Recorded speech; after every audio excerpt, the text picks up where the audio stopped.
The saloon door slammed open. A man flew backward through it and hit the frozen mud of the street. He did not get up. Inside the Copper Stag, 19 men stopped laughing at the same instant. A voice low and cold as river ice came from the doorway. "I said let go of her hand." The man on the floor was Rufus Crane. His lip was split. His yellow teeth had blood between them. He was trying to reach for the Colt on his hip, but his fingers were not working right yet. Above him stood a mountain man, 6'4", beard thick with snow, buffalo hide coat stained dark at the hem, eyes the gray of winter stone. His right hand rested on his own revolver, but he had not drawn it yet. He did not need to. Every man in the saloon understood that if that hand moved 1 inch, 3 of them would be dead before the lamp stopped swinging. Behind him in the doorway stood a woman. She was 27 years old. She weighed close to 200 pounds. She was holding a canvas sack with 3 glass jars of blackberry preserves inside. Her hands were shaking, not from fear, from something she had been holding back for 27 years and was about to let out. She looked down at Rufus Crane on the frozen ground. She did not smile. She did not speak. She simply walked past him out into the falling snow, and the mountain man followed her, and the door of the Copper Stag swung shut behind them. And nobody in that saloon ever laughed at Eleanor Whitfield again. The narrator's voice comes in quiet, steady, the voice of a man who has seen 80 winters and remembers this one like it was last week. That was the winter of 1886, Bitter Creek, Colorado. The woman in the doorway was my grandmother. The mountain man was the only father my mother ever knew. Before that night, my grandmother had spent 27 years being told she was worthless by every person in that town. Her own father, the women at the church, the men at the saloon. She believed them. For 27 years she believed them. After that night, she rode 40 miles up into the Sawatch Range with a stranger.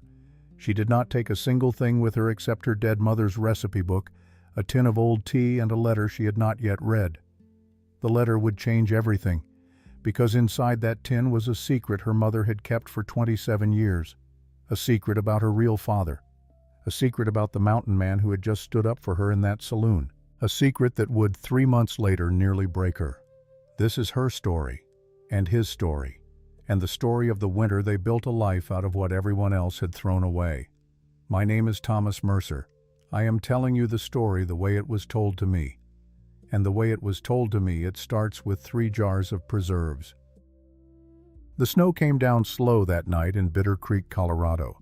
The kind of snow that falls without wind, the kind that settles on a man's shoulders and waits. Eleanor Whitfield stood at the edge of the main road. She was 27 years old. She carried a canvas sack, and inside that sack were 3 glass jars of blackberry preserves. Her mother's recipe.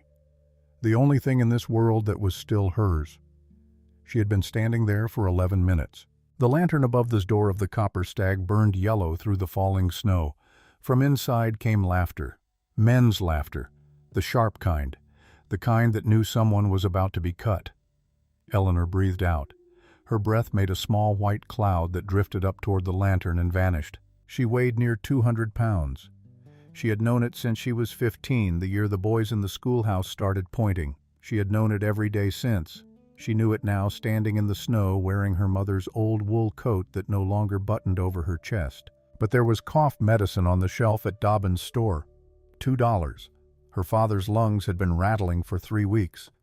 If she did not bring home $2 tonight, he would die before spring. And she did not love him. But she had promised her mother she would not let him die on the floor. So she put her hand on the door of the Copper Stag, and she pushed. The warmth hit her first. Whiskey, tobacco, the sour smell of men who had not bathed in a month.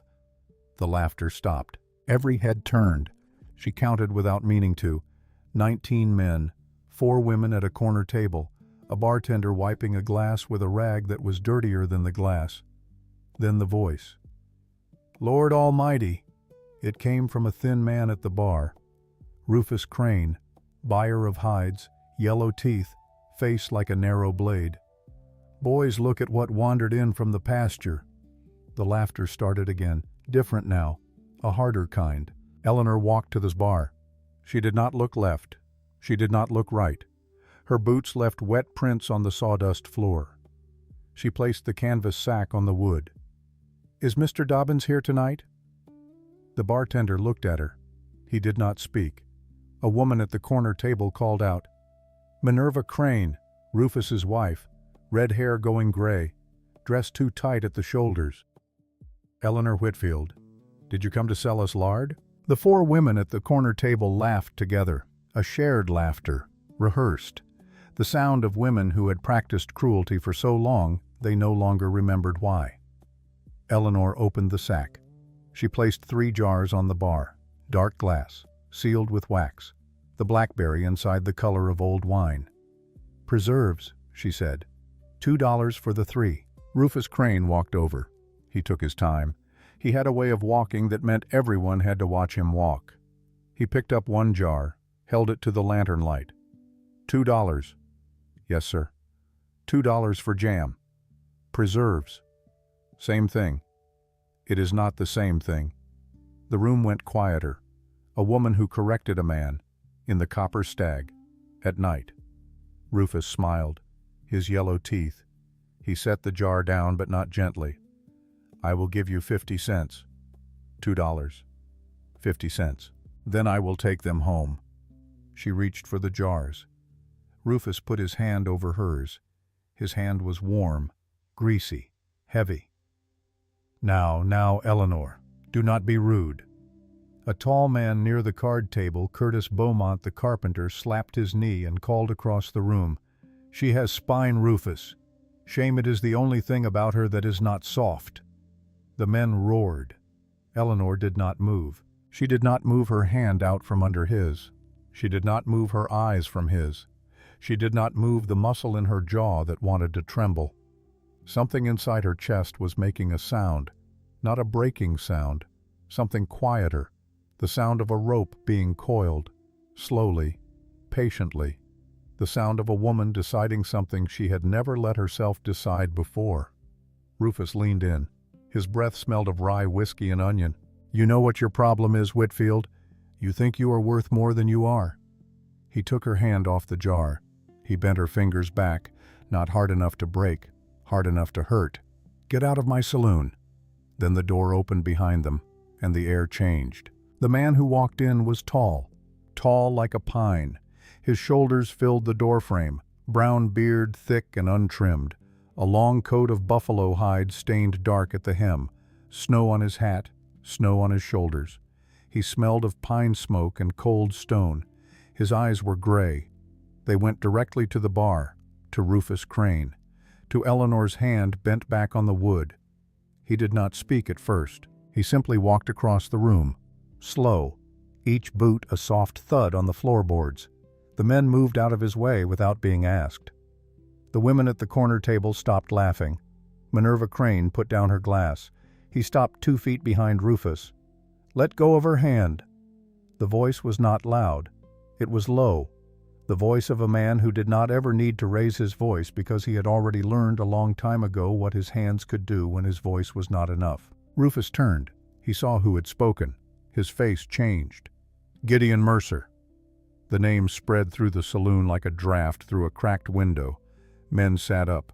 A card fell from someone's hand. "I heard $2, Gideon said. "I heard it clear from outside." Rufus let go of Eleanor's hand. "Gideon, this is not—" "I do not care what this is. I heard $2. The woman is trying to pay her." Rufus did not move. "Pay her, Crane, and then you are going to apologize." A long silence. Rufus Crane reached into his vest pocket. He took out 2 crumpled bills. He placed them on the bar. Eleanor did not move to take them. "Apologize," Gideon said. Rufus swallowed. His throat moved. "I am sorry, Miss Whitfield." He said it to the floor. "Louder." "I am sorry." Gideon did not look satisfied, but he looked like a man who knew the difference between winning a fight and starting one. He nodded once. "Pick up your jars, ma'am." Eleanor picked up the $2 first, then the 3 jars. She placed the jars back in the canvas sack. Her hands were shaking. She hated that they were shaking. She willed them to stop. They did not stop. She walked to the door. Behind her, Rufus Crane's voice came back, small, ugly. meant only for the men near him but loud enough for her to hear. "Take your fat self back to the hills, woman, and do not come back." The laughter started again. Nervous laughter this time, the laughter of cowards trying to reclaim a room. Eleanor opened the door. She stepped into the snow. The door of the copper stag closed behind her. Eleanor stood on the wooden plank sidewalk. Her breath came out in hard white clouds. The snow had thickened. She could barely see across the street. She did not cry. She had not cried in front of those people for 12 years, and she was not going to start tonight. But her chest hurt. A deep hurt. The kind that was not about tonight. The kind that was about every night before tonight. She looked down at the $2 in her gloved hand. The bills were damp with sweat. She folded them into her coat pocket. She tightened the cord on the canvas sack. She began to walk. 4 miles home. In this snow. In the dark. She took 3 steps. A voice from the shadow beside the saloon wall. "Miss Whitfield?" She stopped. Her hand went to the knife at her belt before she knew she had moved it. Gideon Mercer stepped out from the dark. He must have left the saloon through the side door. He stood under the eave of the porch, snow on his shoulders, hat low over his eyes. "Did you want me to go back in there and do for him?" She looked at him. She looked at him a long time. "No. I would not mind. I know." He tilted his head slightly. "Then what do you want?" Eleanor took a breath. The cold burned the inside of her nose. She thought about her answer. She thought about it carefully. Because she had never been asked by anyone in 27 years what she wanted. "I want him to live long enough," she said, "to see the day I do not need him to be sorry." Gideon Mercer was silent. Then he did something she would remember for the rest of her life. He laughed. It was not a loud laugh. It was a quiet, startled sound, like a man hearing his own voice after a long time of not hearing it. Later, many years later, Eleanor would learn that this was the first time Gideon Mercer had laughed in 7 years. "What is your name?" he said. "Eleanor Whitfield." "I am Gideon Mercer. I live on the mountain, 40 miles north. I need someone who can cook, keep a house, mind a stove and a trap line when I'm gone." "Gone where?" "Winter and spring I trap. I leave for days at a time. The cabin needs tending." "What would I be paid?" "A roof, food, a third share of the pelt money." She looked at him. His gray eyes did not move from her face. He was not looking at her body. He was not looking at her weight. He was not looking past her or through her. He was looking at her, like she was a real person, like she was a question he was trying to answer correctly. "Why me?" "Because you stood in that room 10 minutes and did not cry, and you did not run. I have known men who could not do that." "I have nothing to bring." "Bring yourself. That is enough." She stood in the snow. The lantern above the saloon creaked on its iron hook. Somewhere down the road a dog barked twice and stopped. A horse somewhere snorted in its stable.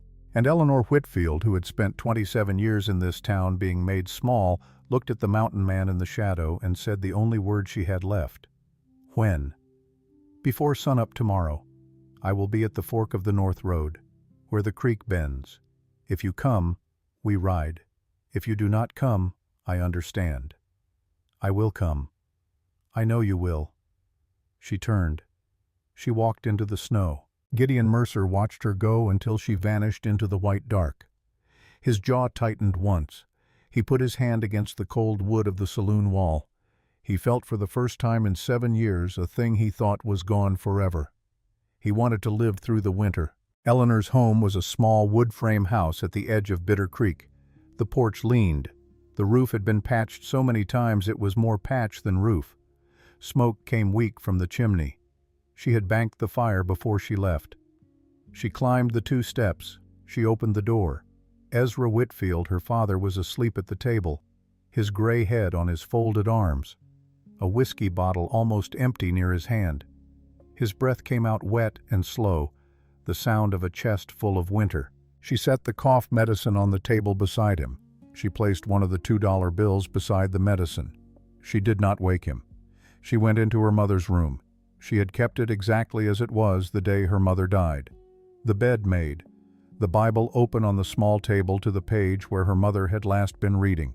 Psalm 23. The Valley of the Shadow. Her mother's wooden comb on the nightstand. Her mother's tin tea canister on the shelf above the bed. Eleanor sat down on the mattress. For 4 years she had not opened that tea canister. She did not know why. Perhaps because as long as it stayed closed, her mother was still in the house. She reached up. She took it down. The tin was old. The lid stuck. She worked it with her thumbs until it gave. Inside were 3 pennies, a pressed violet flower brown with age, and a folded envelope. Her name was on the envelope. Cordelia's handwriting. Small, careful. The penmanship of a woman who had finished school once long ago in Ohio. Eleanor opened the envelope. Nell, my darling, I am writing this while my hand is still steady. Before I close this letter, I will hide it where only you will find it. You are not Ezra's child. Your true father was a man named Jonah Thaddeus Mercer. He and I loved each other when I was 18 in Ohio. He went west in the spring of 1858 to look for gold. He promised me he would come back and marry me when he had enough for land. I was already carrying you, but I had not yet written to tell him. And then the war came. Jonah enlisted for the Union. He was killed at Antietam, September of 1862. I received the news through a cousin of his in Ohio. I married Ezra in the fall of 1859 when I knew Jonah would not come home in time. I needed a name for you. Ezra knew the truth from the beginning. He did not hate you. He hated me because I never loved him enough. And you were the one who paid. I am sorry. If you ever find Jonah's people, his half-brother was named Gideon 10 years younger. I do not know where he went. If you find them, tell them I loved Jonah until the end. You deserve to know where you came from. Your mother, Cordelia Halloran Whitfield. Eleanor read it 3 times. Her hands were shaking, but not the way they had shaken in the saloon. A different shaking. The shaking of a woman whose whole life had just turned 90 degrees without her permission. Gideon. There were many men named Gideon in the West. It was a common name. Preachers liked it. Mothers of boys born in the 1840s liked it. It meant nothing. It meant nothing. She told herself that twice. She folded the letter. She placed it in the inside pocket of her coat where her mother's letter would be against her skin. She stood up. She went to the narrow closet in the hallway. She took down the carpet bag that had been her grandmother's. She put 2 dresses in it. Her mother's wooden comb. The Bible open to Psalm 23. The pressed violet. The tin tea canister now holding the letter and the pennies and nothing else. A pair of wool stockings. Her father's old hunting knife that her mother had hidden from him when the drinking got bad. She found a scrap of paper and a pencil. She wrote 3 words. I have gone. She placed the note under the whiskey bottle where he would see it when he woke. She looked at her father one last time. The gray at his temples, the tremor in his sleeping hand, the lungs that rattled. She did not feel love. She did not feel hate. She felt nothing at all, and that felt like the mercy she had been waiting 27 years to be given. She walked out the door. The snow had stopped falling. The sky was clearing in the east, the first gray of morning. Eleanor Whitfield walked north toward the bend in the creek where a stranger had said he would wait. He was there. 2 horses, a gray mare and a red roan, breath steaming in the cold. Gideon Mercer standing between them, adjusting a strap on a saddlebag. He looked up when he heard her steps. He did not smile. He did not need to. You came? I said I would. Most people say. I am not most people. He looked at her carpet bag. That is all. That is all that was worth carrying. He nodded. He understood that answer. She saw it in his eyes. He was a man who understood answers like that. He helped her up onto the gray mare. Her name was Juno, he told her. Calm, patient, good for someone who did not ride. He adjusted the stirrup for her. His hands were careful. He did not touch her leg longer than he needed to. He mounted the roan. He called the roan Tinder. 40 miles, he said. 3 days. We will take it slow because you have never ridden distance. If you hurt, you tell me. Do not hide it. A sore that gets hidden becomes a wound. I understand. The weather should hold. But if a storm comes, we ride in the storm. There is no stopping between here and there with safe shelter. I understand. One more thing. She waited. If you decide at any point on the road that you do not want to go through with this, you say so. I will turn the horses around. I will bring you back. No shame in it, no cost, no anger. Do you understand?" She looked at him. The mountain man in the gray light, snow on his shoulders. A man who had laughed for the first time in 7 years the night before because of something she had said. "I will not change my mind." "All right." He clicked his tongue. The horses stepped forward. Behind them, Bitter Creek began to wake. A rooster somewhere, smoke rising from a chimney, a lamp lit in a window. Eleanor Whitfield did not look back. The first day nearly broke her. She had never ridden more than an hour in her life. By noon her thighs were raw. By dusk her spine felt welded in place. When Gideon helped her down from Juneau at the first camp, her legs buckled and he caught her by the elbow. He did not comment on her weight. He did not grunt. He simply held her steady until her legs remembered themselves. He built the fire. He cooked beans and salt pork in a tin skillet. He handed her the larger portion. She was too tired to argue. She ate it. They did not speak until the fire was low. Then, in the quiet, Eleanor asked a question she had been holding since that morning. "Why do you live alone on the mountain?" Gideon looked into the coals for a long time. Then he said, "I had a wife. Her name was Amity, and a daughter. Her name was Ruth. She was 6 years old." He did not look at Eleanor. "Spotted fever, the winter of 1879. Took them both in 10 days.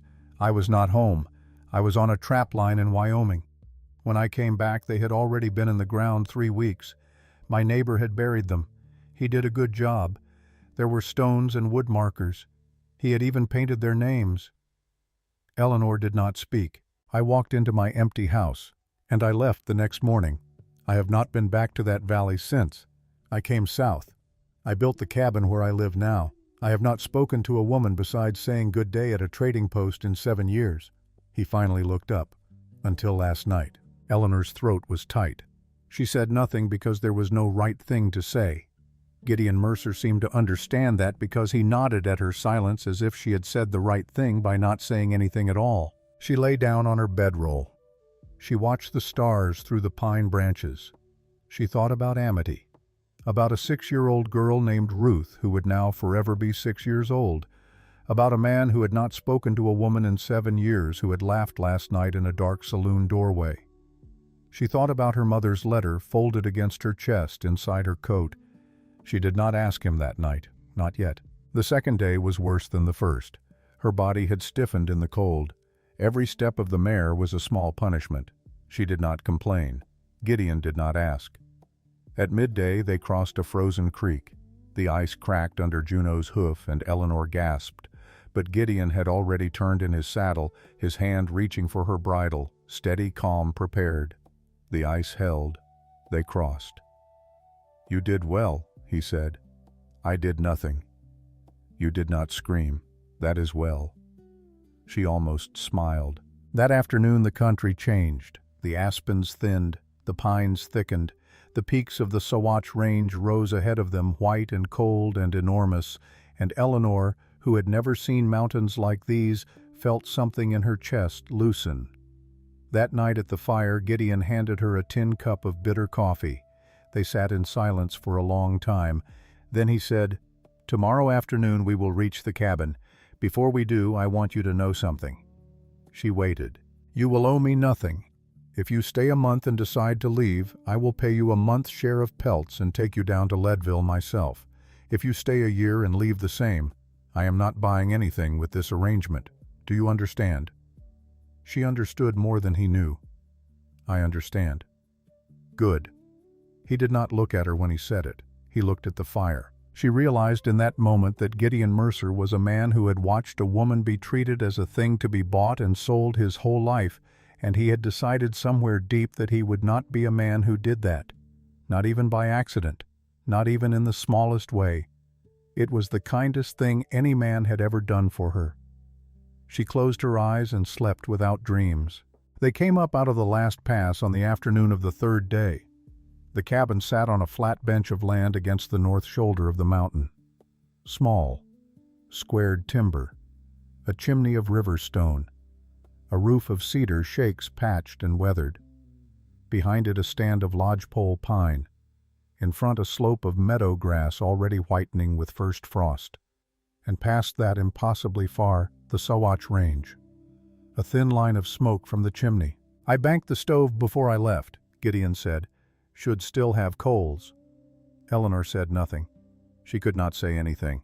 She had never in her life seen a place she wanted to stay. Every room she had ever lived in had been a room she was counting down the days to leave. This somehow was different. This felt like the first place that had not been waiting for her to apologize. He helped her down. He opened the cabin door. Warmth rolled out. Inside one room. A stone fireplace on the east wall. A cast-iron stove in the corner. A heavy plank table with 2 chairs. A narrow bunk along the west wall. A second, smaller bunk she had not expected in the opposite corner. Shelves along every spare inch of wall. And the shelves were full of books. She stopped in the doorway. "You read?" "Winters are long," he said. "A man can read or a man can lose his mind. I chose reading, mostly." She walked in slow. She touched the spines. Dickens, Emerson, a volume of Tennyson, the Bible, a battered copy of Walden, a stack of issues of Harper's Monthly from 3 and 4 years back, a medical manual from Philadelphia, a book on the raising of bees. He watched her. "You can read whichever you like, when you have time." "I can read," she said quickly. "My mother taught me, before." "I guessed that." "How?" "Because you speak the way a woman speaks who has read. Words have weight in your mouth. I noticed it the first time you opened yours." She did not know what to say to that, so she said nothing. He showed her the cabin, the stove, the woodpile, the spring behind the house where water came up clear even in winter, the small smokehouse, the pen where a single gray mule stood chewing hay. The mule's name was Patience. Gideon said it without irony. He told her she would take the west bunk, the larger one. He would sleep on the smaller east bunk. "It is not proper," she said. "Proper would have been me giving you my own bed and sleeping in the stable. But the stable is cold and I would like to be useful in the morning. This is the second bunk. I built it 2 years ago after a fever one winter when I thought I might die and wanted somewhere for a visiting man to sleep and tend me. No one came. The bunk is here. You take the other. We are both under one roof, but we are separate. That is all." She nodded. He left her to unpack. The first week nearly broke her again. She burned the first pot of beans she tried to cook. The second pot she oversalted. She dropped a clay cup and it shattered. She slipped on the frost by the spring and cut her palm on a rock. She tried to chop kindling and the axe head turned wrong in her hand and the blade bit her boot and nearly took a toe. Gideon did not scold. He did not praise. He watched. He would show her the correct way to do a thing. Once. Quietly. Then he would leave her to do it herself. If she failed, he did not intervene. He let her fail. He let her learn. On the 5th night she burned a pot of elk stew. The elk he had shot 2 days before with a single clean shot and butchered in the snow outside the door. The stew was a week's worth of meals. She left it too long on the fire while she was splitting kindling, and when she ran back in the bottom was black, and the smell of char was everywhere. She set the pot down on the table. She sat on the floor in front of the stove. She did not cry. She was past crying. She was simply empty. Gideon came in with an armload of wood. He smelled the burn. He looked at the pot. He looked at her on the floor. He did not say anything for a moment. Then he sat down on the floor beside her, not touching her, close enough that she could feel the warmth of him through the wool of his coat. "In my first year up here," he said, "I put a pot on the fire and went outside to fix a loose shingle. I forgot about the pot. 2 hours later I came back and the water was gone. The pot was cracked straight down the side. It was the only cook pot I had. I had to ride 3 days to Leadville to buy another. 3 days in October snow, to buy a pot." She looked up. "You are making that up." "I am not." "Why not?" "Because I was ashamed. For the first week I did not even tell the man at the trading post how I had cracked my pot. I said a horse had stepped on it." She laughed. It was not a full laugh. It was half a laugh, half a broken sound. But it was the 4th laugh of her adult life, and it came from somewhere deep, and she did not know she had it in her. Gideon nodded slow. He stood up. He took the burned pot outside. He came back with fresh snow and salt pork and began to cook quietly, not commenting, not performing kindness, just doing the thing that needed to be done. She watched him from the floor, and she thought, "This man is the kindest man I have ever met. And if my mother's letter is telling the truth, he might also be my blood. And I do not know what to do with either of those things yet." The 6th week on the mountain, the weather turned hard. A 3-day blizzard pinned them inside. Gideon taught her to card wool. He taught her to oil a rifle. He taught her to sharpen a skinning knife on a whetstone at the right angle with the right pressure. Her hands were rough now. Her palms had calluses. The skin of her knuckles had split from cold and was healing back harder. She had lost weight. Not much, perhaps 15 pounds. But her body felt different. Not lighter, stronger. Her shoulders sat wider. Her back did not curve when she walked into a room. She did not apologize for breathing. On the morning of the 3rd day of the storm, with the wind still howling and the snow still thick, she climbed up to clean the top shelves of the cabin. Dust had gathered. She wanted to earn her keep. She pulled down books one by one, wiped them with a damp rag, set them back. She pulled down a cloth-wrapped bundle from the back corner of the top shelf. It was heavy. She brought it down carefully. It was a book or a bound set of pages wrapped in oiled cloth. She unwrapped it on the table. The cover was cracked brown leather, charcoal stains on the edges. The book of a man who had used it hard, then put it away and never come back for it. She opened it. Sketches, charcoal drawings, delicate and strong. A mountain peak she did not recognize. A pine tree with a split trunk. The face of a young woman, hair down, laughing. A pair of boots by a door. A horse's head. A cabin. A river. She turned to the first page. Someone had written in a clear, careful hand, "Property of Jonah Thaddeus Mercer, Saguache Range, summer of 1858. Eleanor sat down slowly at the table. Her mother's letter was in the tin tea canister on the shelf above the west bunk. She had read it twice since arriving. She had put it away. She had not spoken of it. Jonah Thaddeus Mercer, the name of her father, the name in her mother's letter, the same name, here, in this cabin, in the hand of a man who had drawn sketches on a mountain in the summer before the Civil War, 10 years before she was born. She looked up. Through the small window in the cabin door, she could see Gideon outside in the blizzard breaking up ice at the water pump, his shape dark and broad in the white. She looked back down at the sketchbook. She turned another page. Another face. A young man. Self-portrait. He had drawn himself in a hand mirror, probably. The face had her cheekbones. The face had her jaw. The face had her eyes. She had never seen a photograph of her real father. She had never seen a painting. She had been told her whole life that her face came from her mother's people in Ohio. But this young man in the sketch had her face. Her hands began to shake. She closed the sketchbook. She wrapped it back in the oiled cloth. She climbed up and returned it to the top shelf exactly where she had found it. She did not tell Gideon, not that night, not the next week, because she did not yet know what she would do with the answer. She lay in her bunk that night and listened to him breathe across the room. Slow, steady, alive. And she thought, I have left a house belonging to a man who was not my father, to live in a cabin belonging to a man who may be my blood.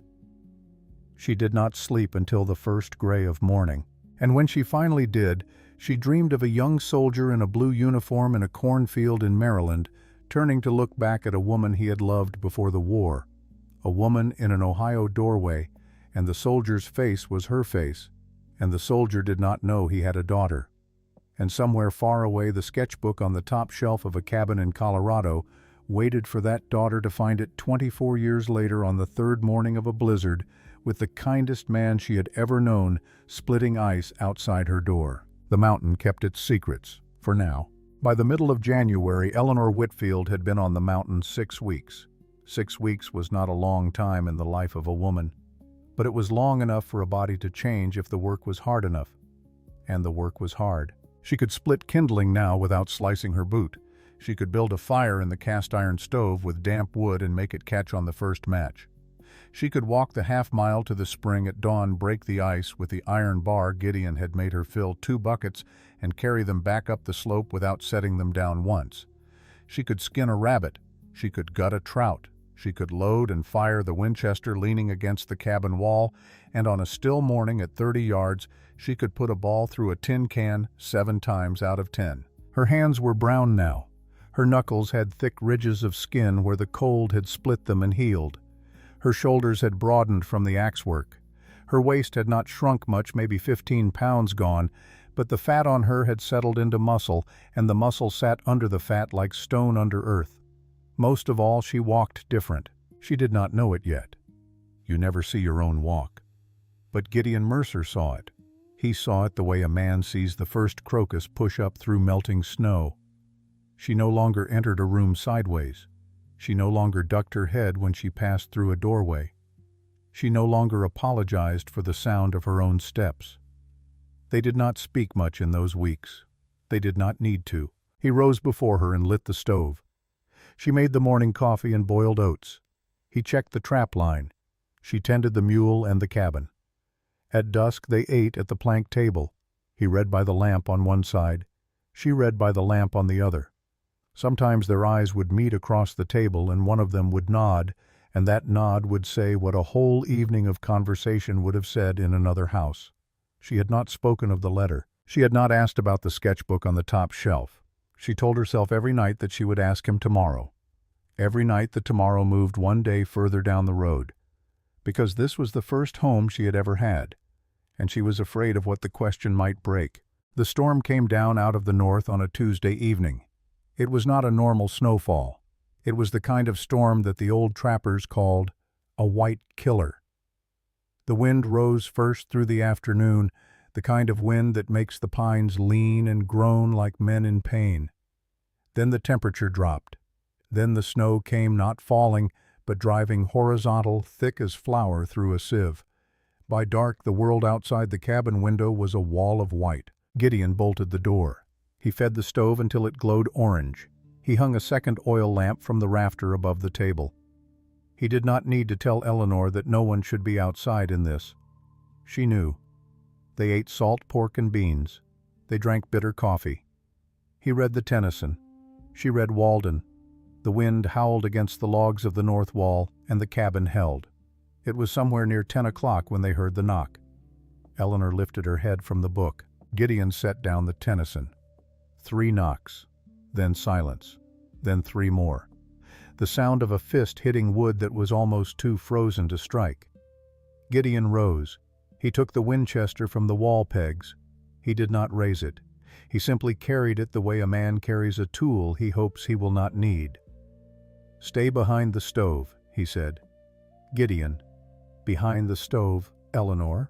She moved. He unbolted the door. The wind slammed it open against his shoulder. Snow blew in a great wall of it, and for a moment Eleanor could see nothing but white.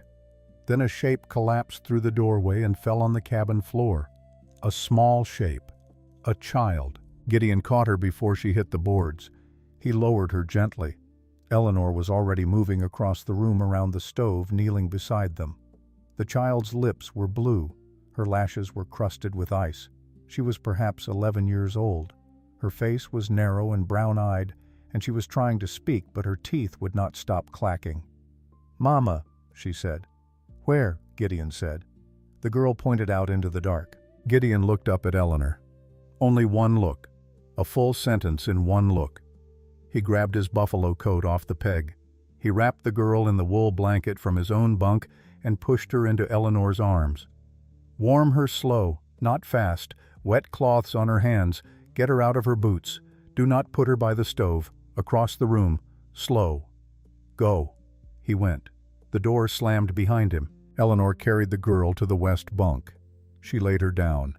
She pulled the child's boots off. The feet inside the wool stockings were ice-cold but not yet black. Eleanor thanked God with a silent thanking she did not know she still had in her. She wrapped the child in dry wool. She soaked rags in lukewarm water and wrapped them around the small frozen hands. "What is your name, sweetheart?" "Flora." "Flora, how old are you?" 11. Flora, how long was your mama out there? I do not know. We fell in the creek, before dark. She hit her head. Eleanor closed her eyes for one breath. Then she opened them and went to work. Gideon came back through the door 40 minutes later. He carried a woman over his shoulder. His beard was stiff with ice. His eyebrows were white. He had found her 200 yards below the cabin off the trail, unconscious in the lee of a fallen spruce. Another hour and she would have been dead. On the floor, Eleanor said. Not the bunk. We need to work on her. He laid the woman down by the stove. Not too close. Eleanor had moved the low table aside. The woman was perhaps 32, dark hair matted with snow and frozen blood, a deep bruise at her temple where she had struck the ice when the creek gave way beneath her. Her breathing was shallow. Her skin was the wrong color, but her pulse at the throat was there, thin, tired. But there. Cordelia, Eleanor whispered without meaning to. Gideon looked at her. My mother's name, Eleanor said. She taught me this. The fever that took her at the end. I watched her nurse neighbors before it took her. Wet rags, broth. Watch for the color of the lips. What do you need? Yarrow. You have dried yarrow, on the shelf above the stove. Bring it. And the willow bark. And the whiskey. He brought what she asked. She worked until dawn. She did not sleep. She did not eat. She made a poultice of the yarrow warmed in whiskey and pressed it gently to the head wound after she cleaned the ice and dried blood from the split skin. She brewed a tea of willow bark for the fever she could already feel rising in the woman's forehead. She laid Flora down on the east bunk, Gideon's bunk, and covered her with every blanket in the house. She kept the stove fed. She kept the water hot. Every 20 minutes she checked the pulse at the woman's throat and the color returning to the child's fingers. Gideon did not leave. He did not speak. He watched her work. He had seen Army surgeons at Fort Reno in 1875 who had not worked with the calm and the certainty that this woman who had cooked her first stew 6 weeks ago and burned it was working with now. He saw her and he understood something he had not understood before. She had been made for this. Not for the kitchen in Bitter Creek, not for the sidewalk in front of the Copper Stag, not for 27 years of being told by small men what a large woman was allowed to be. She had been made for this moment, and all the years of being told she was nothing had only been the long waiting room before this door opened. At dawn, the woman's eyes fluttered. At dawn, her lips, which had been the color of blue slate, began to turn pink. Eleanor sat back on her heels. She had been kneeling 4 hours. Her knees would not straighten without pain. She did not care.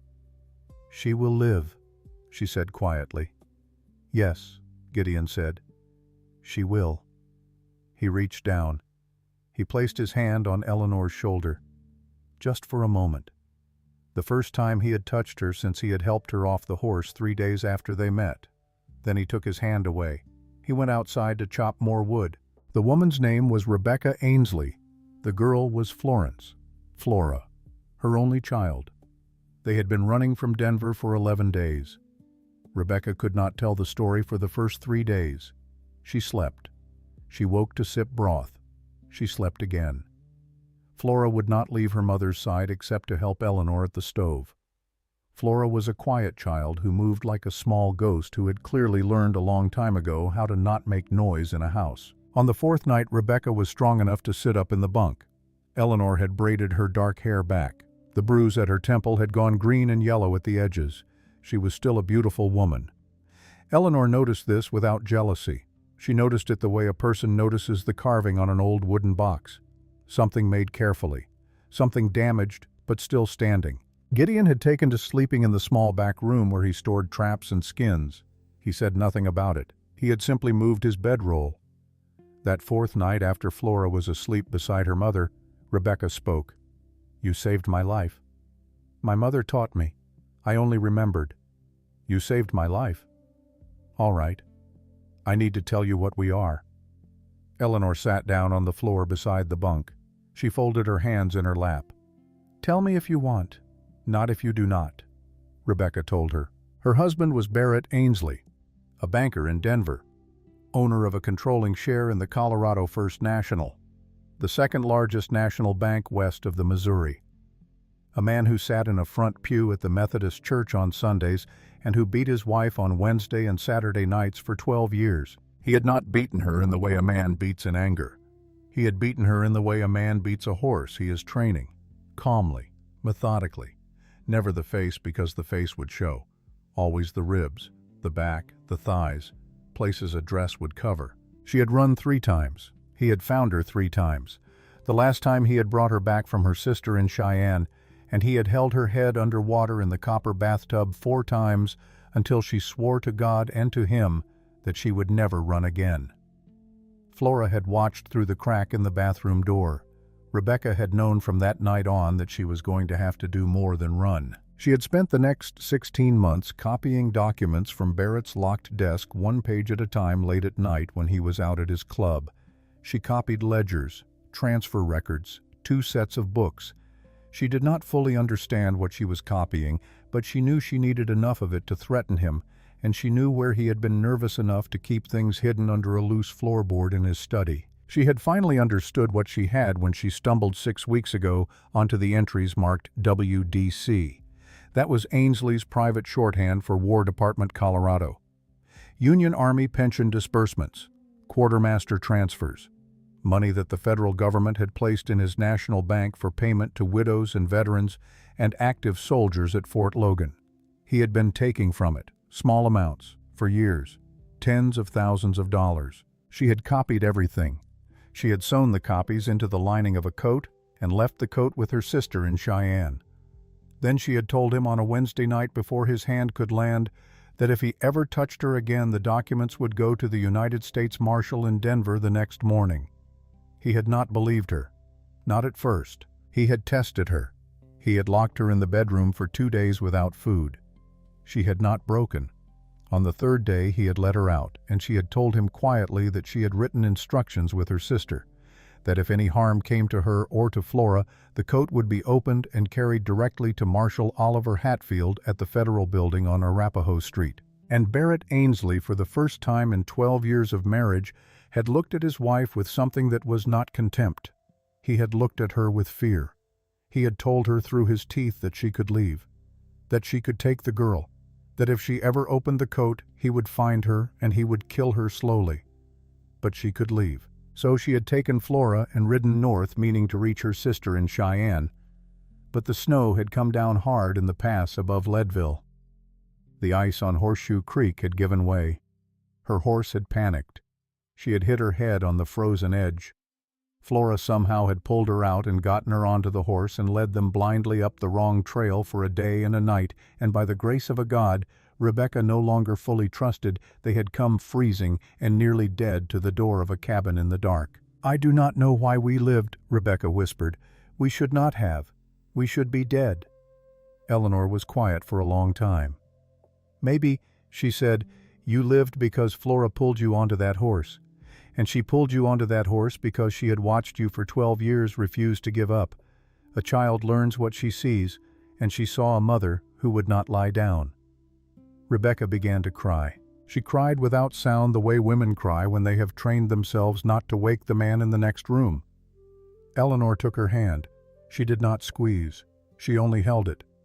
For a very long time neither of them spoke. This was the still moment of the story. The fire in the stove was low. It made a soft red glow through the iron door. Flora slept curled against her mother on the bunk. Gideon was out behind the cabin checking a trap line that did not really need checking, giving the women the house. The wind had stopped. The only sounds were the stove and the breath of the sleeping child and the slow breathing of 2 women who had learned in the last week that the other one knew. After a long time, Rebecca spoke. Her voice was very quiet. "Do you know what the funny thing is? Tell me. For 12 years I believed I was not good enough for him. I believed I deserved it, because I could not cook what he wanted, because I talked too much at dinner, because I did not look the way I had looked on our wedding day. I believed I had earned it, Eleanor. I believed it." Eleanor did not answer right away. The stove popped. A spark snapped against the iron. "I believed I was a burden my whole life," Eleanor said, "for 27 years. I believed I deserved to be laughed at, because I was heavy, because I was plain, because my mother might have been happier if I had never been born. I believed all of it. Do you still believe it?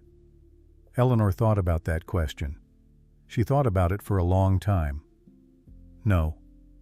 What do you believe now? Eleanor looked at her hands, the rough brown hands, the split knuckles, the calluses, the hands that had just brought a woman back from the edge of a frozen death. I believe, she said slowly, that this body carried me through 27 years of hell, and it is still here. It never gave up on me. Not once. Not when they laughed at it. Not when they called it names. Not when my own father looked at it and saw his dead rival. It kept me alive. It kept me standing. It deserves my gratitude, not my apology. Rebecca let go of her hand. Then she reached up and she took Eleanor's face between her palms, the way a mother takes the face of a child, and she pressed her forehead against Eleanor's forehead. "Thank you," she whispered, "for saying that out loud. I have never heard another woman say it, in my whole life." They sat like that for a minute or more. Two foreheads, one fire, no sound. Then Rebecca lay back on the pillow and closed her eyes, and Eleanor stayed by the bunk until she was sure the woman was asleep. Outside through the window, Eleanor could see Gideon coming back up the slope, snow on his shoulders, his lantern swinging low.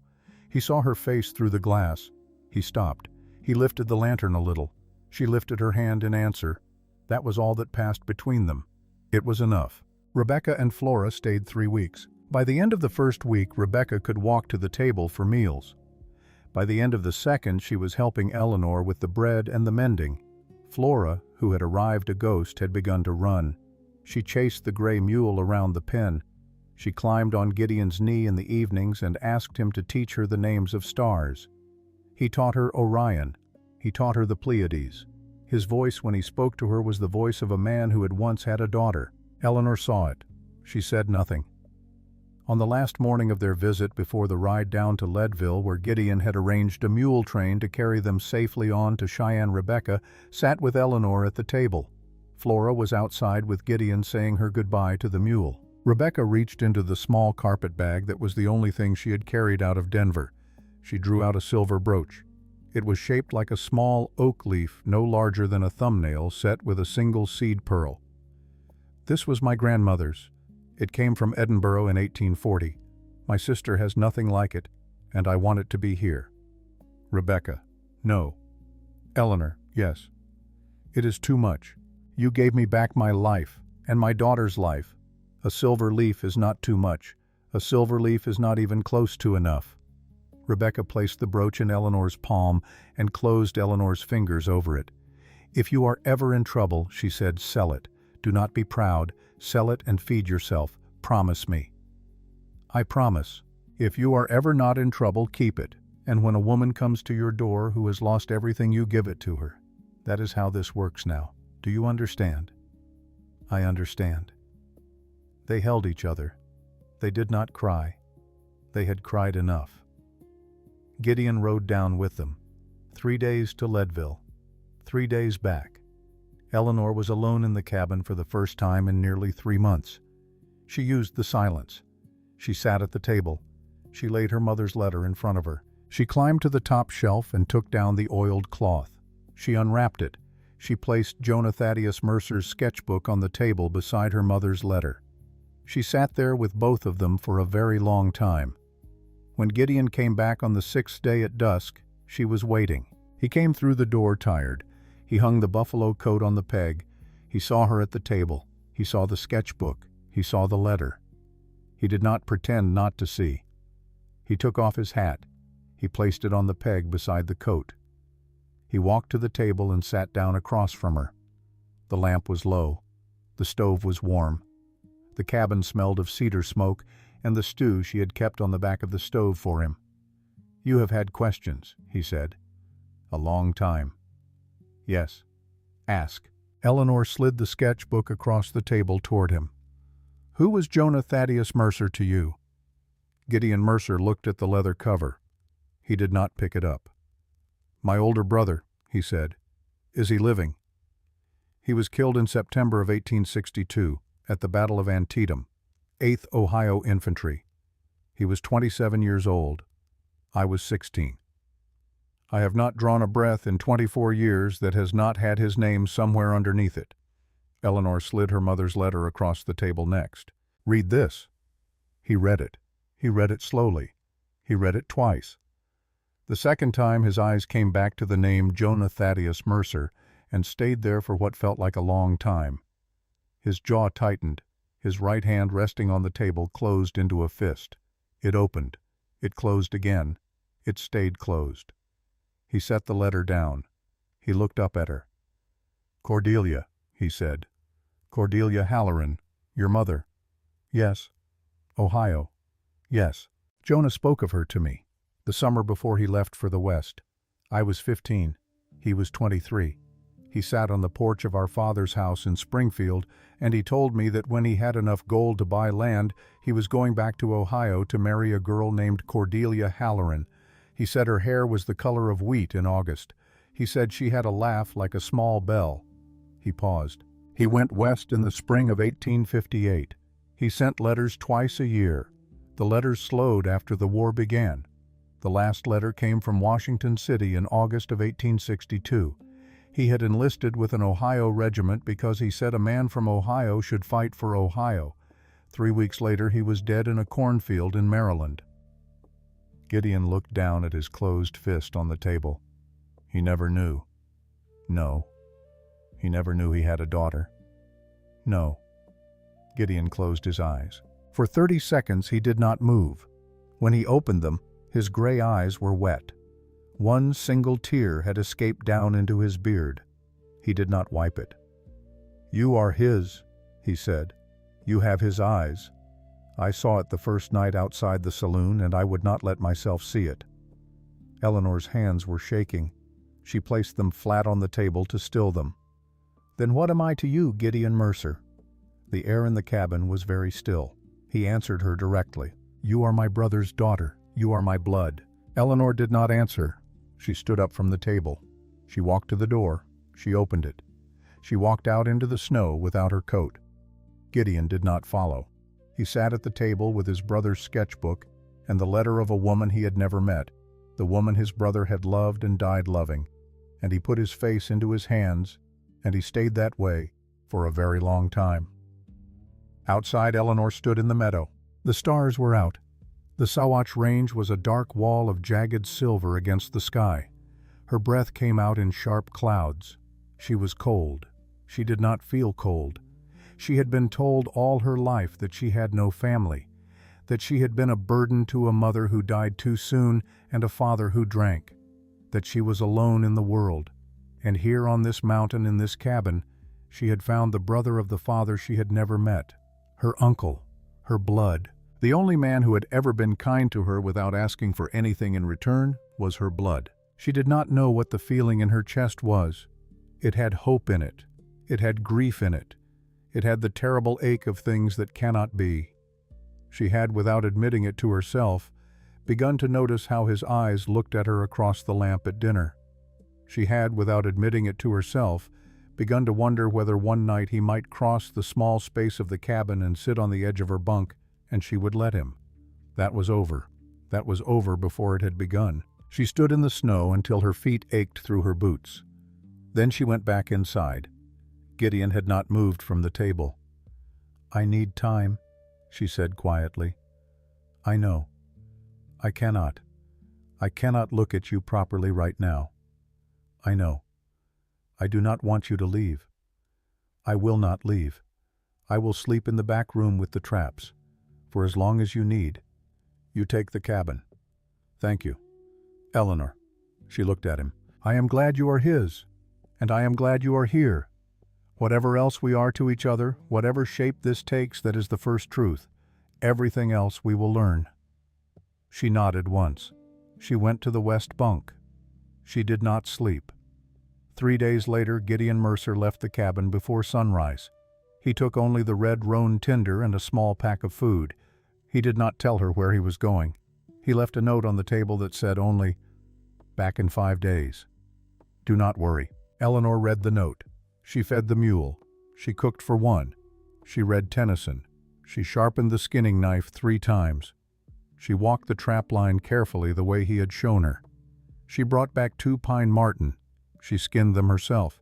She stretched the hides on the frames. She did not know it then, but Gideon had ridden 2 days down to the county seat at Leadville. He had gone to the Lake County Clerk's office. He had paid the small filing fee to pull the birth registry records from Springfield, Ohio, that had been mailed west with his family when his father had moved to Colorado in 1874 and had been filed forgotten in the Leadville archive. He had asked the clerk for 2 documents. The first was the birth record of Jonah Thaddeus Mercer, born March 14, 1835, Springfield, Ohio. Father Nathaniel Silas Mercer. Mother Mary Elizabeth Thorne Mercer. The second was his own.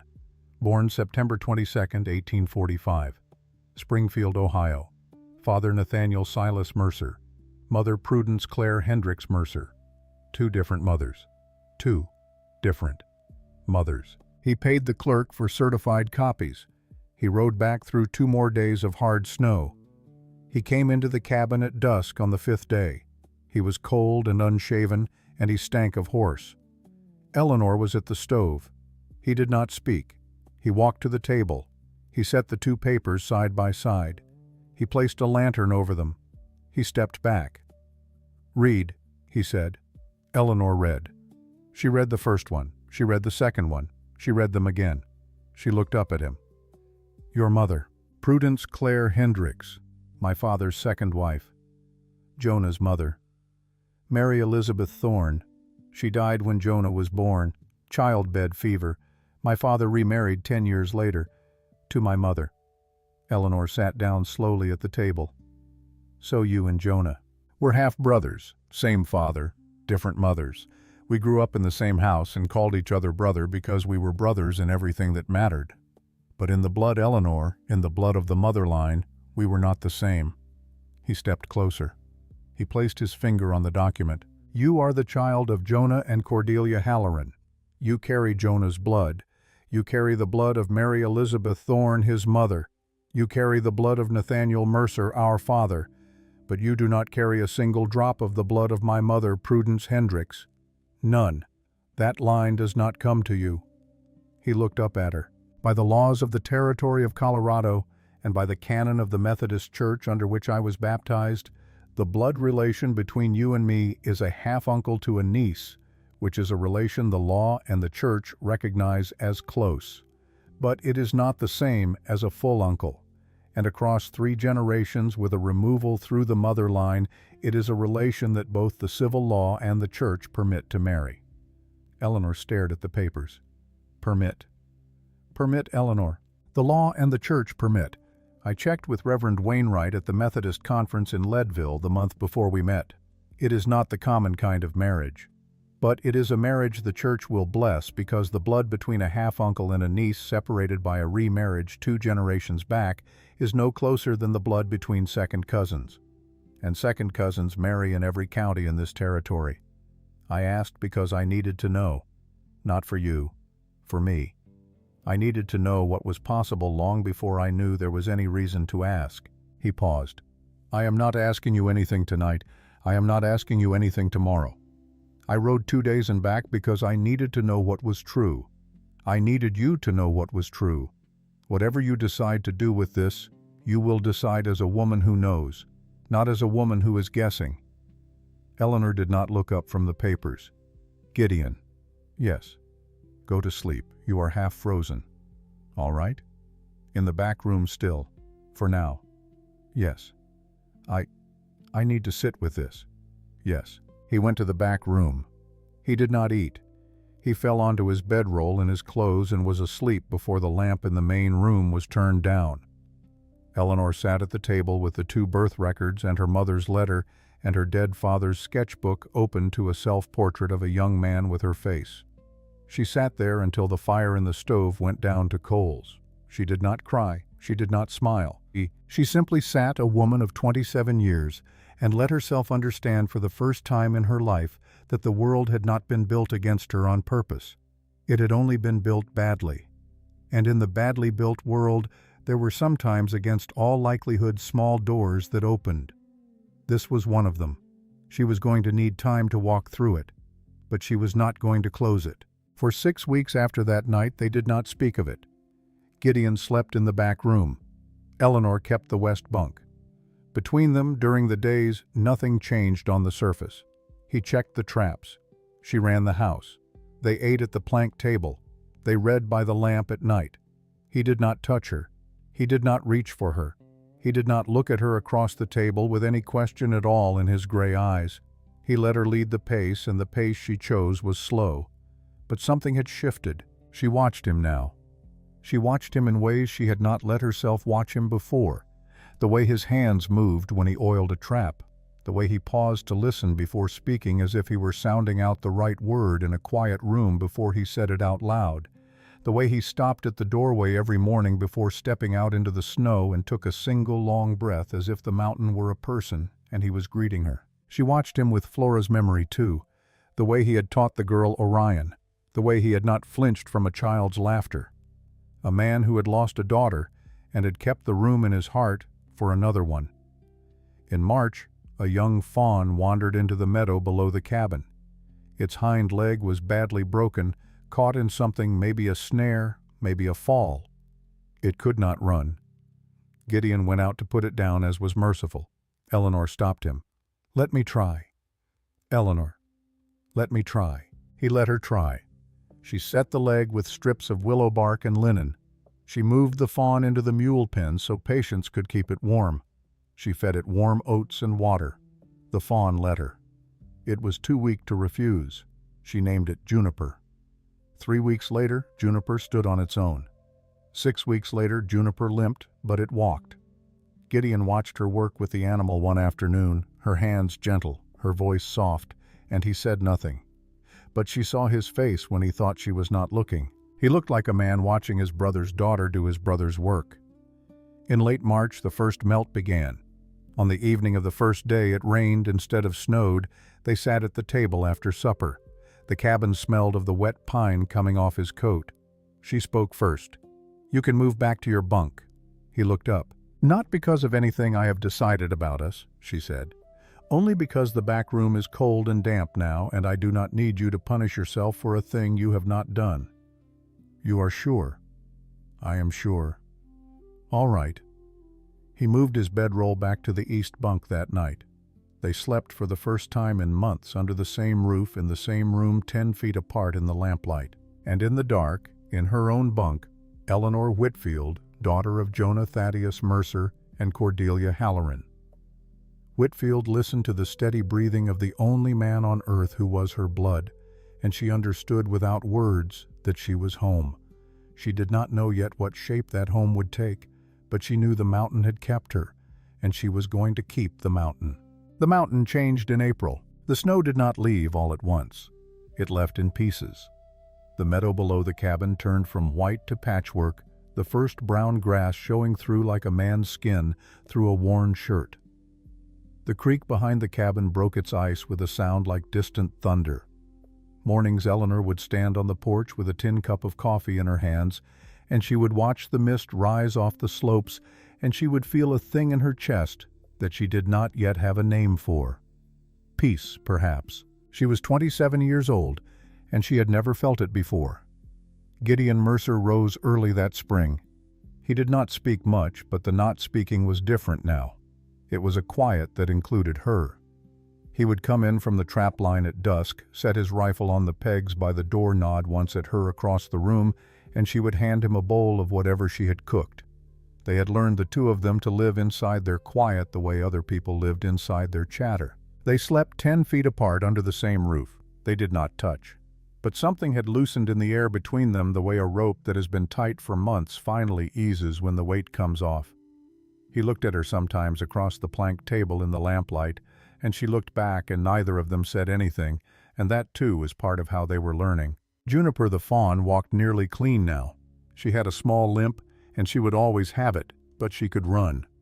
Most mornings Eleanor would find her asleep in the mule pen, curled against Patience, the gray mule, and the two of them would lift their heads at the sound of Eleanor's step, and Juniper would come to her for a piece of dried apple. Eleanor would sometimes stand at the pen rail and think, "I have saved a thing that should have died. I did that. These hands did that. She would look at her hands. They were not beautiful hands. They were the best hands she had ever had. On the 7th morning of April, Eleanor came out to the porch with her coffee and saw a single rider crossing the meadow below the cabin. She set the cup down on the porch rail. The rider was alone. A woman. Coming up the trail at a trot that was too fast for a tired horse on thin snow, which meant she was riding with the kind of urgency that did not care about the horse.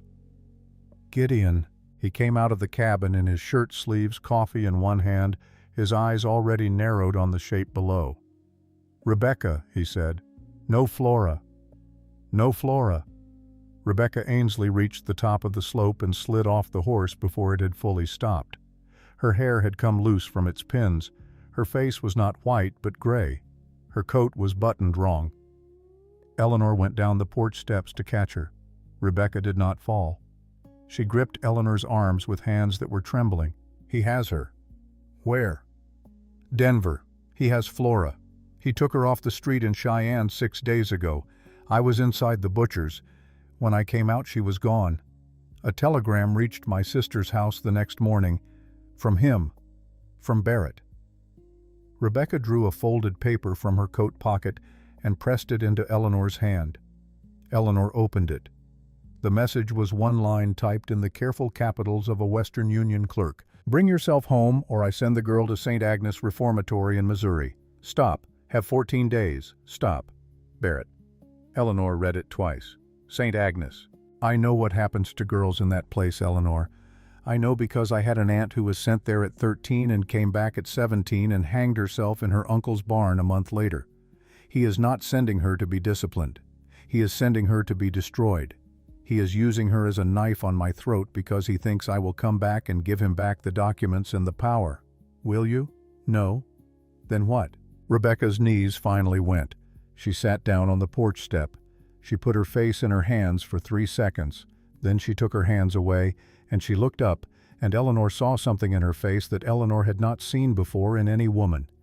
It was the face of a woman who had finished being afraid. "I am going to Denver. I am going with the documents. All of them. I am going to Marshal Oliver Hatfield at the federal courthouse on Arapahoe Street. I am going to lay the copies on his desk. And I am going to tell him that my husband has stolen federal army funds from the widows of Union soldiers for 7 years, and that he has kidnapped my child, and that the only thing between him and a federal prison cell is the time it takes a United States Marshal to saddle a horse. You cannot go alone." "I know. A woman walking into that courthouse alone against a man like Barrett with a story like this will be laughed out by lunchtime. I need a witness. I need someone standing beside me. I need someone whose word will carry weight."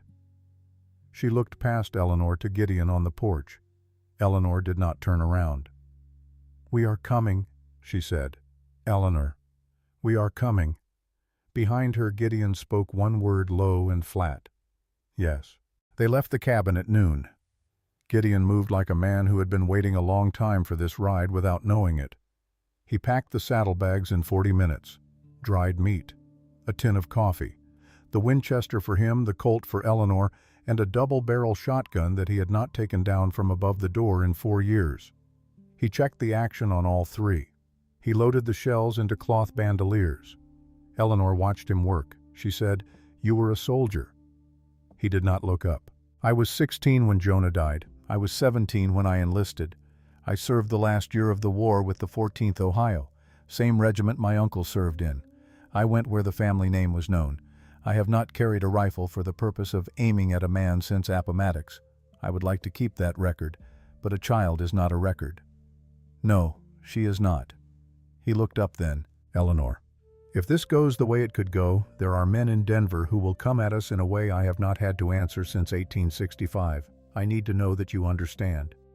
"I understand." "Then mount up." They rode down the mountain with Rebecca between them. 4 days. The first day was hard. The second was harder. Rebecca did not weep. She rode like a woman made of wire. At night by the fire she would not sleep. She would stare at the coals. She would whisper her daughter's name just once before lying down. On the 3rd day they came through the pass above Bitter Creek. The town lay below them in the late afternoon light. Smoke from chimneys, a wagon on the main street, the white clapboard steeple of the church, the long, low roof of the Copper Stag. Eleanor reined Juno to a stop. Gideon stopped beside her. Rebecca stopped behind them. Eleanor looked down at the town that had made her small for 27 years. "I need to go in," she said, "for supplies, for the ride to Denver. We will need more than we have." Eleanor: "And I need to go in because I need to walk through that town as the woman I am now. I need to see them, see me." Gideon did not try to argue. He only said, "I will be 10 steps behind you, never more." "Thank you." They rode in. The first person to see her was a boy of about 12 sitting on a barrel outside the livery. He looked up. He did not recognize her for a moment. Then he did. His mouth opened. He slid off the barrel and ran down the street toward the mercantile, shouting something Eleanor could not hear. By the time she swung down off Juno in front of Dobbin's store, the word had traveled. Curtains moved in upstairs windows. A woman crossing from the post office stopped in the middle of the street. 2 men on the porch of the barber shop stood up. Eleanor tied Juno to the post. She took her time. She lifted the Winchester from the saddle scabbard and she slung it across her back by the leather strap. The Colt stayed on her hip. She wore riding trousers under a long wool skirt, a man's canvas coat, her mother's brooch at her throat, and a wide-brimmed hat that Gideon had given her for the spring sun. She walked up the 3 wooden steps to the mercantile. She opened the door. A small brass bell rang above her head. Mr. Dobbins looked up from behind the counter. He was old. She had forgotten how old. His hair had gone entirely white in the years she had been gone. He squinted at her through small round spectacles, and for a long moment he did not know her, and then he knew her, and his mouth worked without sound. "Eleanor." "Mr. Dobbins." "My lord." "Eleanor Whitfield.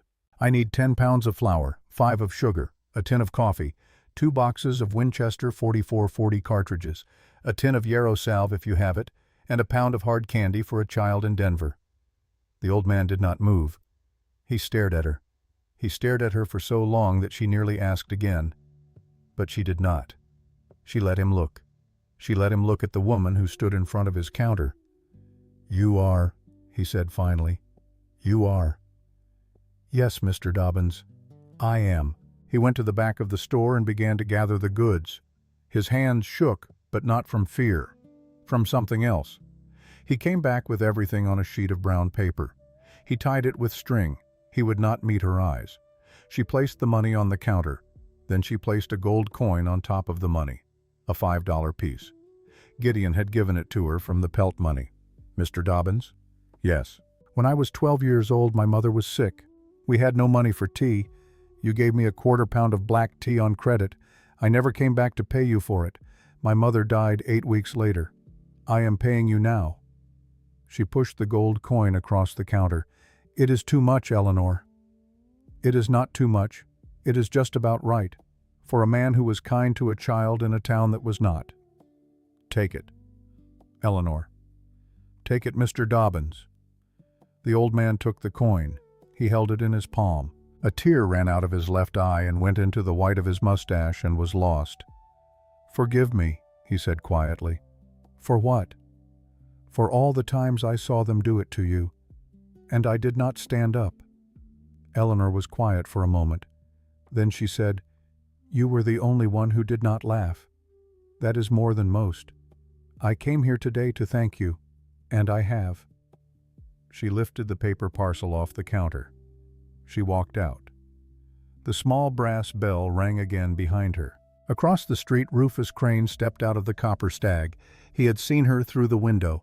He stood on the wooden sidewalk with his yellow teeth and his narrow face and his thumbs hooked in his belt, and he waited for her to cross the street so he could say something he had probably been rehearsing the whole time she had been inside the mercantile.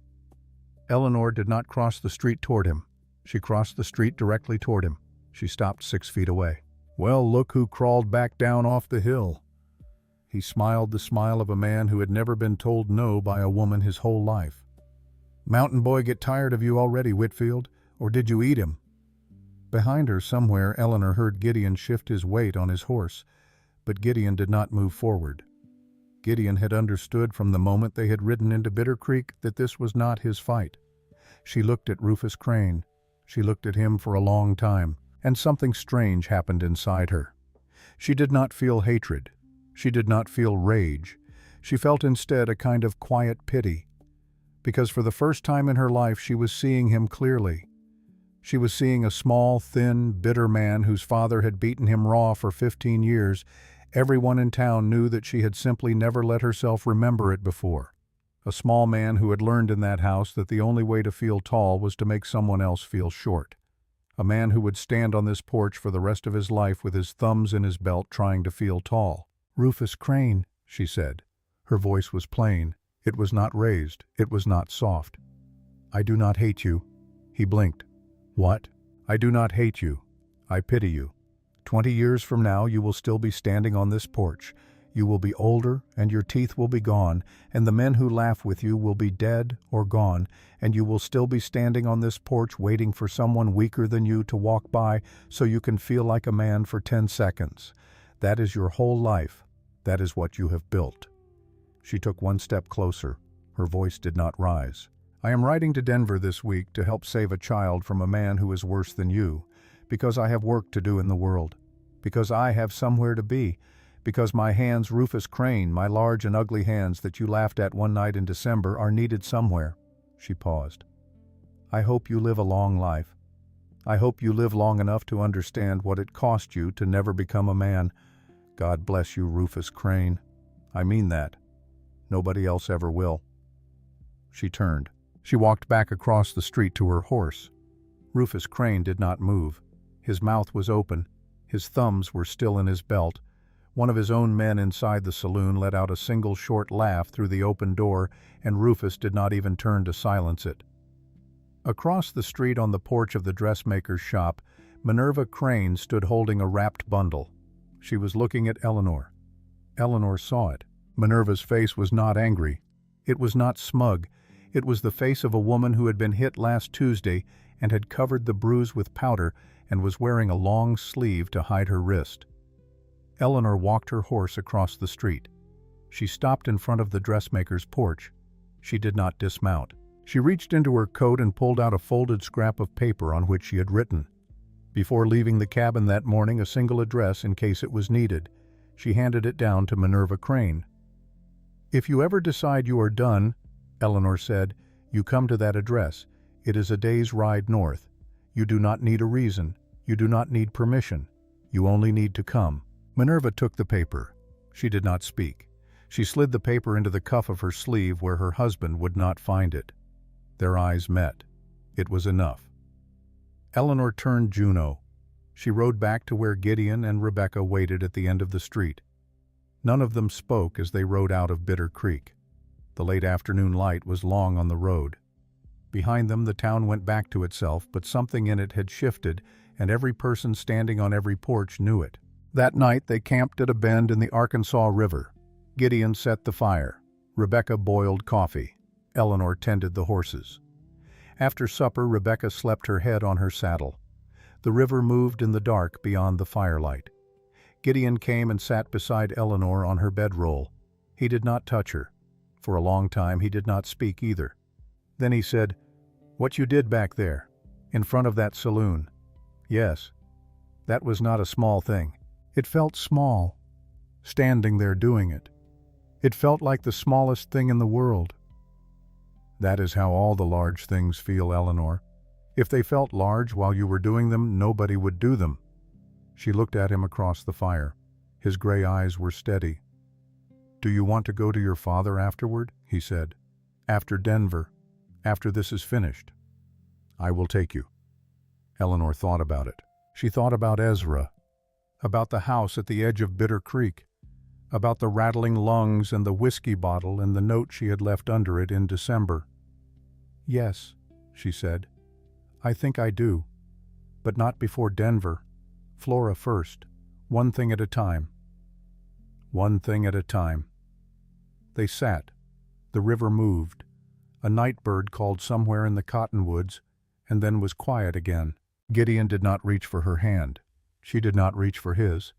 They sat 3 inches apart, close enough that she could feel the warmth of him through the wool of his coat, and neither of them moved those 3 inches closer. because 3 inches in that moment was the exact distance that two people who had agreed to wait for each other needed to keep, and both of them knew it without saying it. The fire burned down slow. A log settled in its bed of coals. Up the slope a single pine creaked in the wind. Somewhere farther off an owl called twice and did not call again. Eleanor thought, without deciding to think it, that this was the first night of her life she had sat in the dark beside a man and not been afraid. Not of him, not of what he might want, not of what she might owe him in the morning. She closed her eyes. She listened to him breathe. That was enough. That would be enough for a long time yet. And when it was no longer enough, they would both know at the same moment without anyone having to say a word. They reached Denver on the 4th afternoon. The city was loud.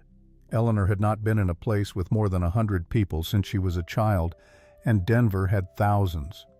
The horses flinched at the noise of the streetcars and the shouting newsboys. The three of them rode up 16th Street in single file, Gideon first, Eleanor in the middle. Rebecca last, her hair now braided and pinned under a plain bonnet, her face set. The federal courthouse on Arapahoe Street was a square sandstone building with a white clock tower. They tied the horses at the iron rail across the street.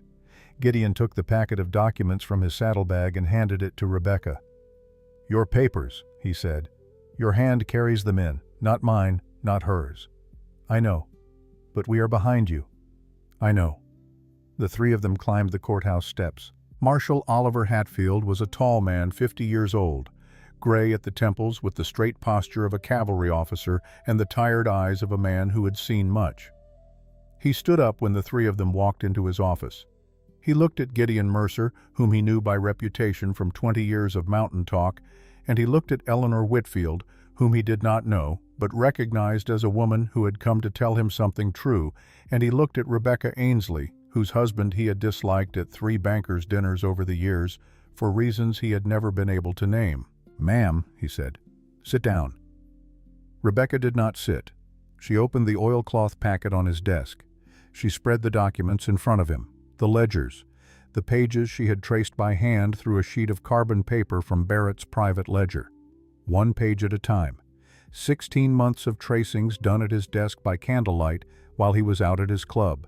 The transfer orders, the War Department Colorado entries, the handwritten shorthand that only Barrett used. Oliver Hatfield read. He read for 20 minutes without speaking. When he looked up, his face had gone the color of iron. "Ma'am, my apologies for what I'm about to ask you, but I must ask it. Is this authentic? Every page. I can swear on a Bible in any court in this country. And you are willing to swear?" "I am willing." "Ma'am." "Yes." "Where is your daughter?" Rebecca's chin trembled once, only once. "He has her at the house on Grant Street. He has had her 6 days. He has told me he has 14 to send her to St. Agnes Reformatory in Missouri. I am here because I do not believe him. I believe he will send her tomorrow if he sees me in this city." Oliver Hatfield stood up from his desk. He walked to the door. He opened it. He spoke 1 sentence into the hallway.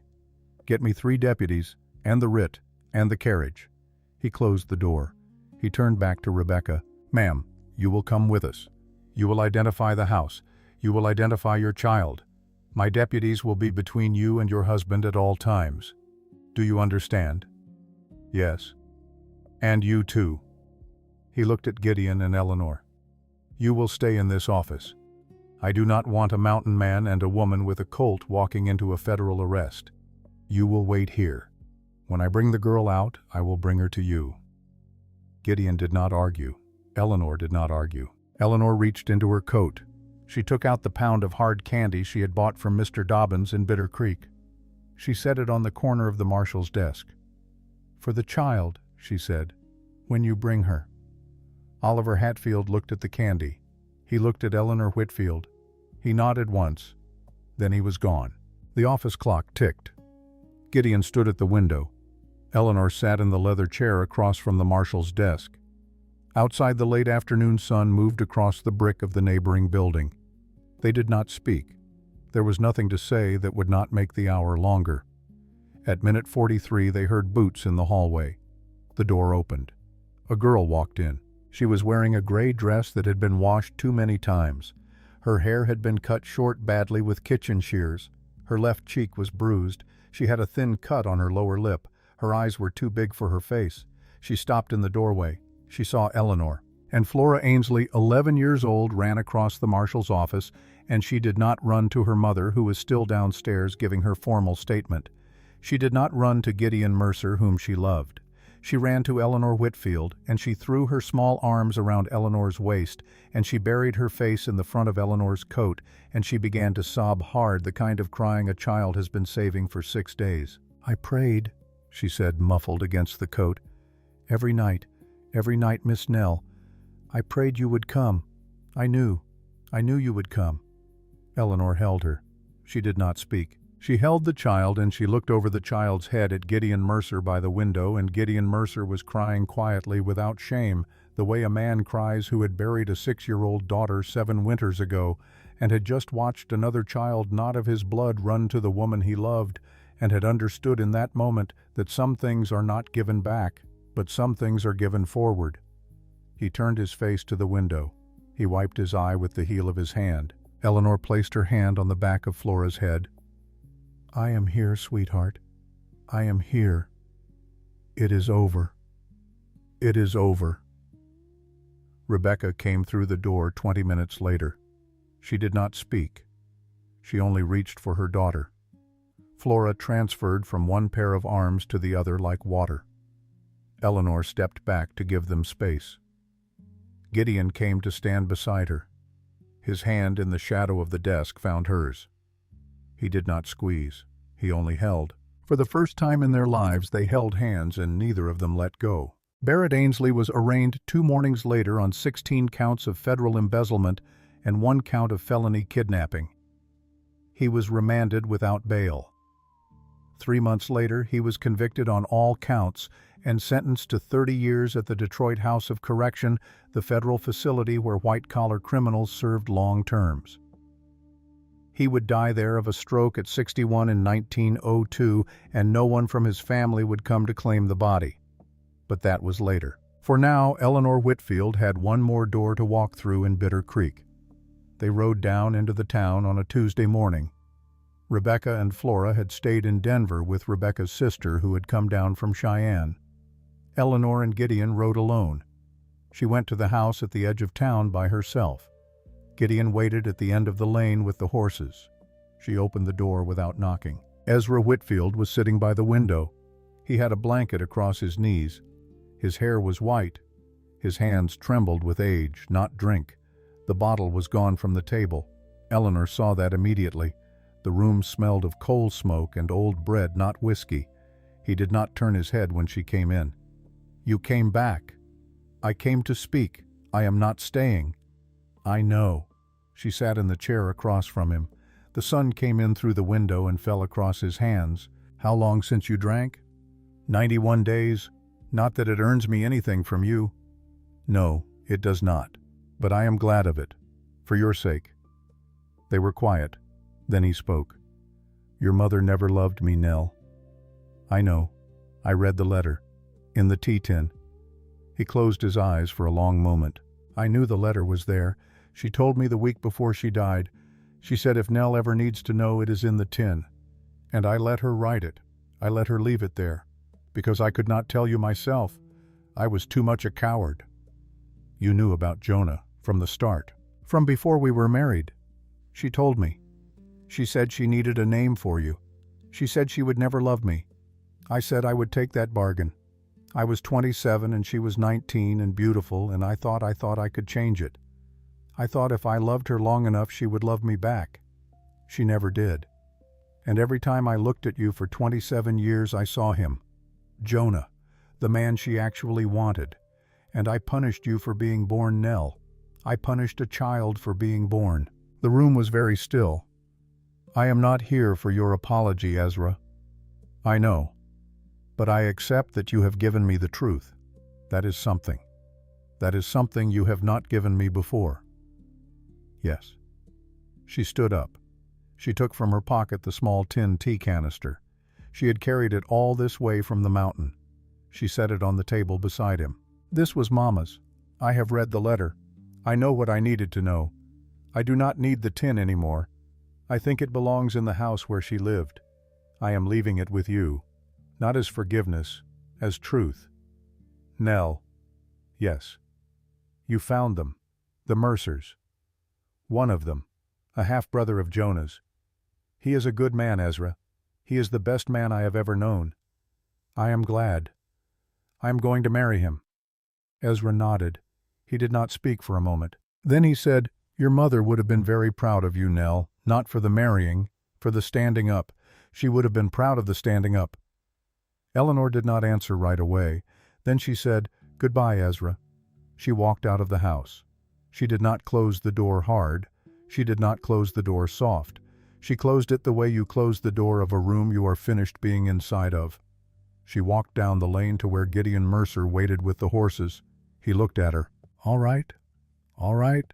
He helped her up into the saddle. He swung up onto his own. They turned the horses toward the mountain. On the ride back, they stopped for a night at Twin Lakes under the east face of Mount Elbert. The lakes were still cold with snowmelt. The surface of the water held the image of the high peaks the way a mirror holds a face. Columbines and paintbrush had come up along the shore. The wind was warm for the first time that year. They made camp on the south shore. Gideon built the fire. Eleanor laid out the bedrolls 4 feet apart. After supper, the light went long and red across the water. Gideon stood up. He walked down to the water's edge. He was quiet a long time. Then he came back. He stood in front of her. In his hand was a small, twisted ring. He had made it, she could see, that afternoon while she had been bathing in the lake. It was braided from dry meadow grass worked tight. At the center, held between 2 woven strands, was a small piece of amethyst no larger than a pea that he had picked up from the stream above the cabin 3 days before they left for Denver. He had been carrying it in his pocket all the way there and back. She looked at the ring. She looked at him. Eleanor Whitfield. Yes. I am 41 years old. I lived 7 years alone on a mountain before you walked up out of the snow. I do not know how to make a speech. I am not good with words that have not been used 1,000 times before me by men who knew less than I do. Gideon, let me finish. All right. Before you came, I existed. After you came, I have lived. That is the difference. That is the only difference that matters. I want to marry you, not because you need a name. You have a name. It is Whitfield, and it is Mercer, and it is enough without any husband's signature. I want to marry you because I need you to carry my name, so that if I die first, every man who ever asks this mountain who lived here will be told Gideon Mercer lived here, and his wife was Eleanor, and she was his, and he was hers, and that was the whole of it. He opened his hand. It is only a grass ring. There will be a silver one when we go back down from Mr. Dobbins. The grass is enough, Gideon. You will have me. I will have you. He slid the grass ring onto her finger. It fit. They did not kiss yet. Neither of them had kissed anyone in a long time. They did not know how to begin. Gideon simply put his hand against her cheek, and Eleanor closed her eyes and leaned her face into his palm. And they stood like that for a minute by the side of the lake with Mount Elbert white above them, and somewhere up the slope a single elk called through the trees long and low, and that was the sound of their engagement. They were married 6 weeks later at the cabin. Reverend Tobias Wainwright, a circuit preacher who came up the mountain 3 times a year, performed the ceremony under the 100-year-old pine behind the house. Rebecca and Flora came up from Denver. Marshal Oliver Hatfield rode the whole 4 days from Denver in his best coat. Mr. Dobbins closed his mercantile for the first time in 19 years and drove a wagon up with his wife Martha, who baked 4 pies. Minerva Crane came on her own on a hired horse, wearing a borrowed dress without her husband, and when Eleanor saw her at the edge of the meadow, she walked over and took her hand and led her to the front, and no one said anything about it, and Minerva never went back. Eleanor did not wear white. She wore the green dress that had been her mother's.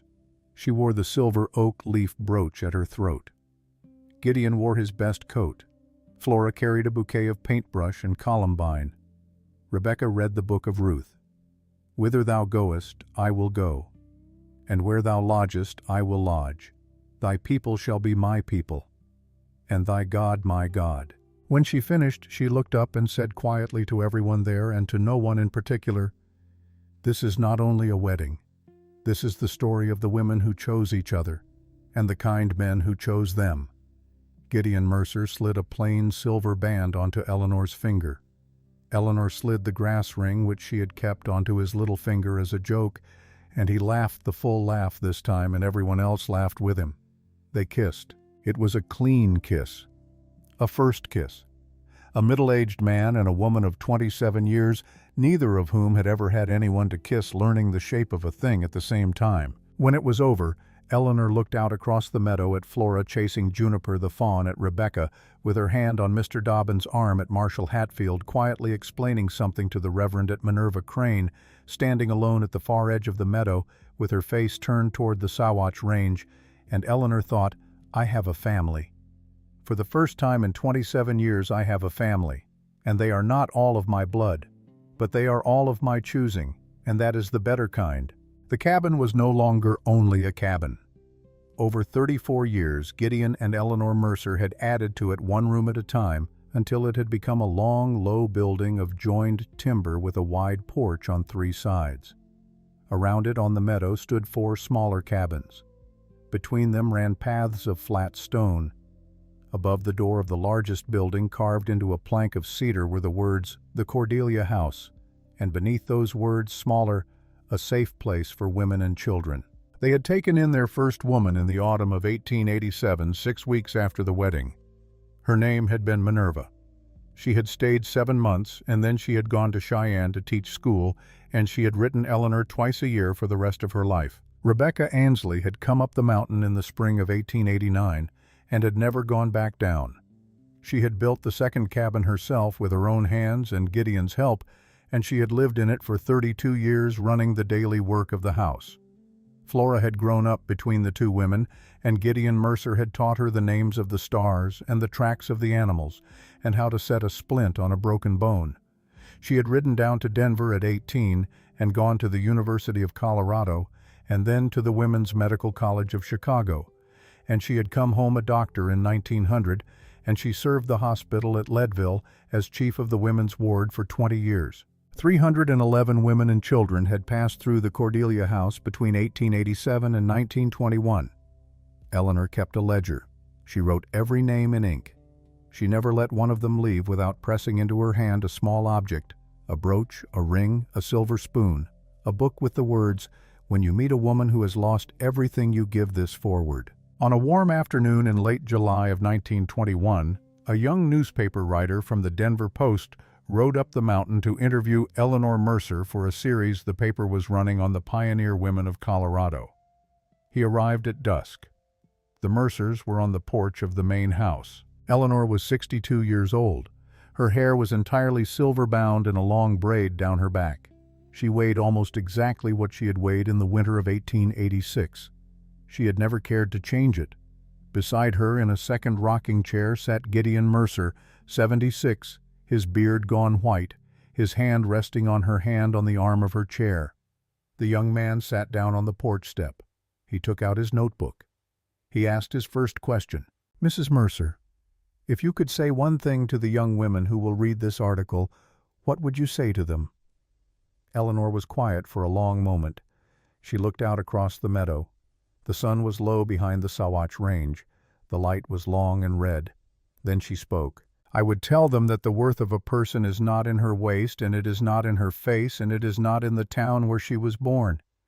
It is in the one who is willing to stand up for her, and in the one she then chooses to stand up for." She turned her hand over under Gideon's hand, and their fingers laced together. "A man stood up for me once in a saloon in Bitter Creek, in the winter of 1886. I did not know him. He did not know me. He stood up anyway. And then I stood up for a woman named Rebecca, and Rebecca stood up for her daughter Flora, and Flora, who is a doctor now in Leadville, stands up for 100 patients a week. None of us stood alone. That is the thing. That is the only thing." The young man was quiet. He did not write it down right away. He was learning at 23 years old that some sentences you write down after, not during. Eleanor Mercer and Gideon Mercer watched the sun go behind the mountain. Their hands stayed laced. Down below them in the meadow, a light came on in the window of one of the smaller cabins where a young woman who had arrived 4 days before was learning for the first night in her life what it was to sleep in a house where no one would come through the door to hurt her. The mountain held them all. The mountain kept them. And that was the end of the story, and also the beginning of every other one.